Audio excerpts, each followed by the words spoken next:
Oi, gente, tudo bem com vocês? Sejam bem-vindos a mais um vídeo. Hoje eu vou falar sobre as minhas leituras favoritas de 2021. Eu posso não ter postado muitos vídeos aqui no canal falando sobre minhas leituras ao longo do ano, mas eu li muitos livros incríveis. No total, eu li um pouco mais de 20 livros, o que eu gostei muito porque acho que no ano passado eu tinha lido bem menos que isso. Eu selecionei 6 livros favoritos de 2021 e tem 2 bônus que são livros de não ficção que eu também gostei muito. E o primeiro livro que eu favoritei foi Teto para Dois. Esse livro fez muito sucesso além em 2020 e em 2021 também. Eu estava curiosa para ler e ele me surpreendeu bastante porque ele é um livro de romance, mas mesmo assim também tem alguns dramas ali no meio. Tem um drama de cada personagem que eu achei que ficou muito interessante na história. O livro fala sobre 2 pessoas que não se conhecem, que acabam dividindo a mesma cama. Isso porque um deles estava precisando de dinheiro e resolveu alugar a casa dele nos horários que eles não estavam em casa. Como ele trabalhava de noite e nos fins de semana ele ia para casa da namorada, seria a dinâmica desse aluguel e dessa divisão da casa. E a moça que decide alugar, ela estava terminando um relacionamento assim horrível, com um cara horrível, e ela precisava urgentemente ir morar em outro canto, só que ela não tinha esse dinheiro todo. Por isso ela achou uma boa ideia dividir a mesma casa com um desconhecido e a mesma cama. Mas assim, é muito interessante, porque eles não se conhecem, tipo, quando ela vai morar lá, é outra pessoa que acaba recebendo ela, então eles acabam não se conhecendo, não se vendo pessoalmente, mas aí eles sempre se conversam por post-it. Então é muito engraçado a hora que um chega em casa e tá sozinho em casa e tá lendo os post-its do outro. Eu até gostaria, acho que ia ser muito legal se virasse uma adaptação, porque ver toda essa dinâmica, cada um em um canto. E como eu falei, ele conta também alguns dramas de cada um dos personagens. No caso, a menina estava em um relacionamento abusivo e o cara ainda vai perseguir ela, mesmo ele já tendo acabado, então acontece isso. E o irmão do outro protagonista, ele foi preso injustamente por um crime que não cometeu e por causa de racismo. A autora não acaba aprofundando tanto nessas questões, mas acho que não era nem o propósito do livro, mas eu achei que criou uma dinâmica muito interessante na história.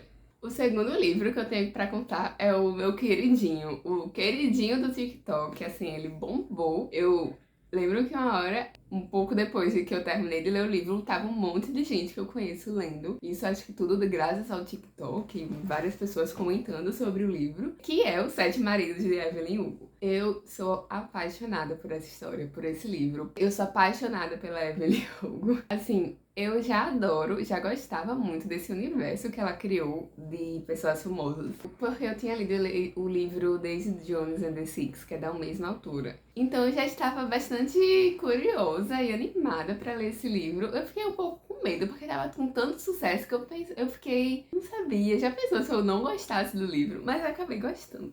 Então, esse livro vai falar da Evelyn Hugo, que ela foi uma atriz de muito sucesso. É uma atriz fictícia, mas a Taylor Jenkins Reid, ela consegue criar esses personagens que parecem muito reais. Por mim, eu tenho certeza que a Evelyn Hugo fez esses filmes. Eu queria muito assistir os filmes que ela fez, porque essa mulher é incrível. Ela era uma atriz muito famosa e acabou, sim, se casando com sete maridos, sete pessoas diferentes. E sem dúvida ela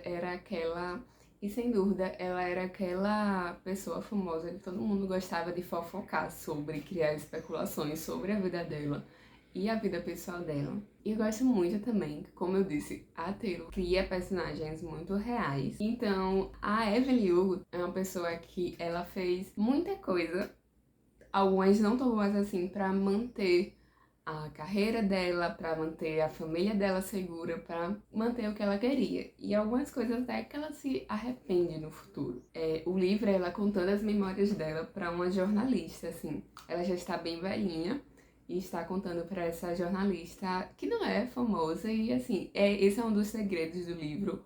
O porquê ela tinha escolhido essa jornalista para falar as memórias da vida dela. Eu acho que o livro traz várias discussões muito interessantes. Fala também de relacionamento abusivo, fala de toda essa coisa da mídia e das invenções da mídia. Sinceramente, eu acho esse livro incrível. Vai te fazer refletir muito. Eu acho que todo mundo que lê fica bem animado, assim. Parece mesmo que a gente tá naqueles eventos de gala dos anos 60, anos 70. Eu acho muito interessante. Eu gosto muito da relação que a Evelyn tem com os outros personagens. Eu estou tentando não contar spoiler aqui, porque eu acho que é muito interessante estar lendo o livro e descobrir as coisas enquanto acontecem. Esse livro vai virar um filme e eu espero muito que esse filme faça jus ao livro. E também, caso você já tenha lido Evelyn Hugo, eu recomendo muito que leia Daisy Jones and the Six e Malibu Renasce, que inclusive tem um personagem de Evelyn Hugo, porque são livros da mesma autora que está nesse universo. Eu realmente estou muito apaixonada por esse universo que ela escreveu ali entre os anos 50 e 80 de pessoas famosas. O outro livro favorito que eu li foi 1984, essa distopia clássica. É um livro que ele realmente imaginou muitas coisas que estão acontecendo aqui agora, né, na nossa realidade, no nosso mundo. Esse livro é uma distopia que fala de um mundo que tudo é controlado pelo governo, por esse Big Brother, e basicamente é tudo, inclusive a verdade, inclusive as notícias anteriores. O protagonista da história, ele trabalha nesse ministério, eu não sei direito o nome específico, mas que ele acaba, assim, recebe lá uma mensagem para mudar tal coisa. Então, pega o jornal antigo, os registros antigos e muda, simplesmente apaga a existência de uma pessoa. Ninguém discute, ninguém pergunta nada, assim. E também, além disso, tem a questão, acho que principal, que todo mundo conhece, que é a única coisa que eu sabia mesmo do livro, que as pessoas que trabalham no governo, elas são vigiadas 24 horas por dia pelo Big Brother, por essas câmeras. Também tem várias regras que não pode escrever, não pode... Basicamente, você não pode pensar fora do que eles querem que você pense. Então, assim, esse livro...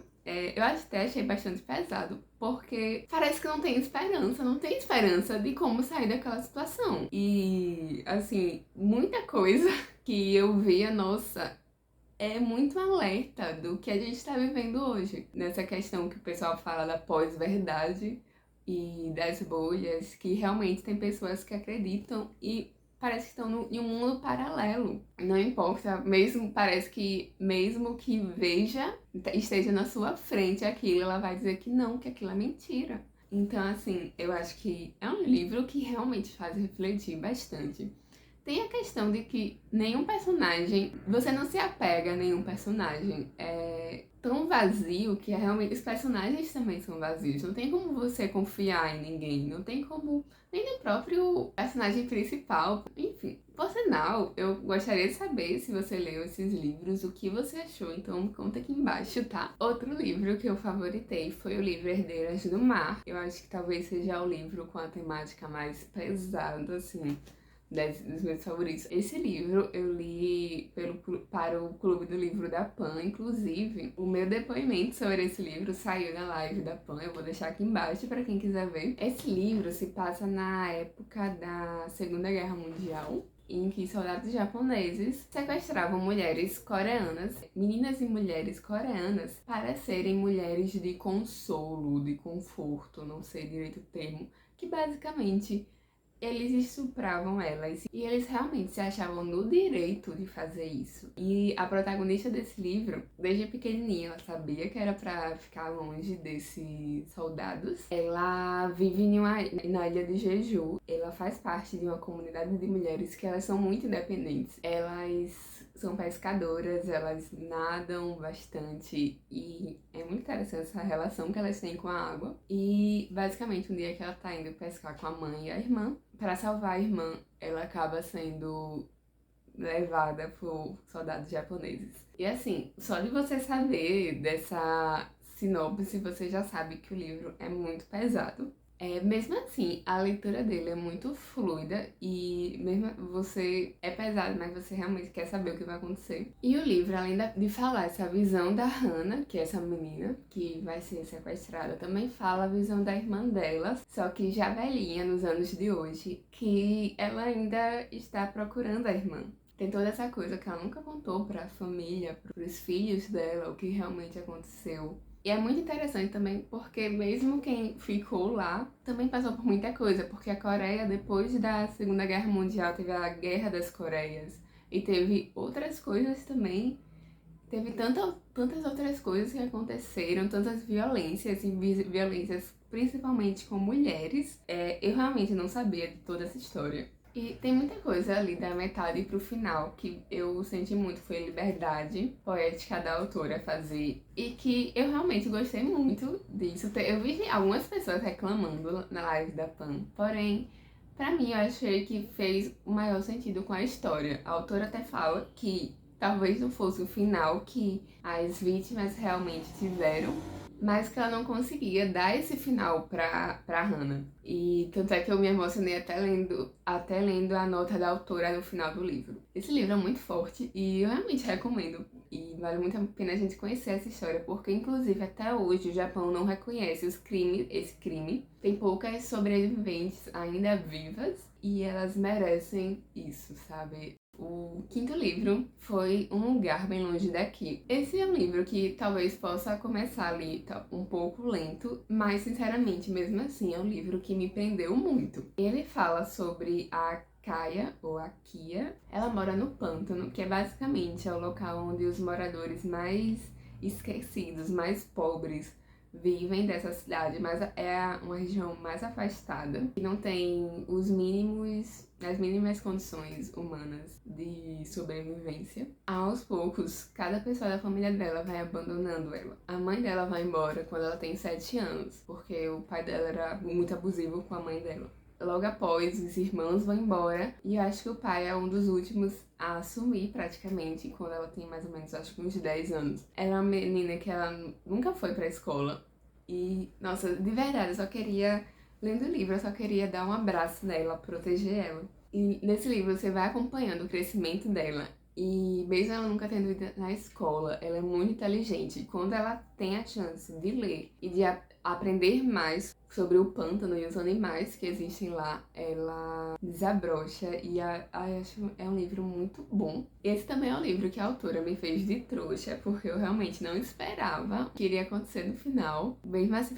fez todo sentido para a história. É um livro que no final, realmente, eu tenho orgulho da Kia pelo que ela se tornou. Também tem em paralelo a toda a história da Kia, uma história de investigação, mas que eu não vou contar muito sobre isso, porque é bom ler o livro e descobrir o que vai acontecer. E esse livro também vai virar um filme, acho que as gravações já foram finalizadas, então, caso você goste de ler livros antes de assistir o filme, eu recomendo muito. E por último, tem o livro Flores para Algernon, que, nossa, esse livro é muito bom também. Ele fala sobre um rapaz que ele tem deficiência intelectual e ele é cobaia para um tratamento que promete aumentar o QI dele. E esse livro é incrível. Basicamente, eu estudo psicologia, então todas as aulas que falavam sobre inteligência ou de deficiência intelectual, eu queria falar sobre esse livro. Eu acho que meus colegas já estavam cansados de me ouvir falar dele. Outra coisa é que esse livro é contado em forma de um diário desse rapaz. Então, o começo do livro ele está escrevendo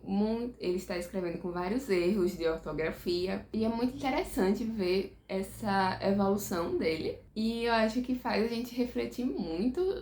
Eu não esperava a direção que esse livro ia tomar. Ele reflete sobre as violências que ele passou. Por exemplo, algumas vezes os colegas de trabalho riam dele e ele achava que eles estavam rindo com ele de alguma coisa engraçada e eles eram amigos deles. Quando ele acaba percebendo isso, que na verdade ele está sendo ridicularizado, parte o coração da gente e nos faz refletir bastante, pelo menos me fez refletir bastante sobre essas situações que acontecem. É um livro que eu via muita gente falando, você vai se emocionar, vai chorar. E assim, eu não sou muito de chorar com as coisas que eu leio ou até mesmo eu assisto. E então tava lendo o livro tranquila. E, literalmente, na última frase, eu chorei. Parecia que foi quando bateu tudo aquilo que o livro tinha acontecido durante o livro. E eu chorei me emocionei com a última frase. Então eu recomendo muito. E os outros 2 livros que eu falei, que foram de não ficção, que eu gostei bastante, foi o livro Mude Seus Horários, Mude Sua Vida e o livro Hábitos Atômicos. São livros muito interessantes que falam sobre toda essa importância de mudança de hábitos, como você pode mudar seus hábitos, na verdade. E são livros que têm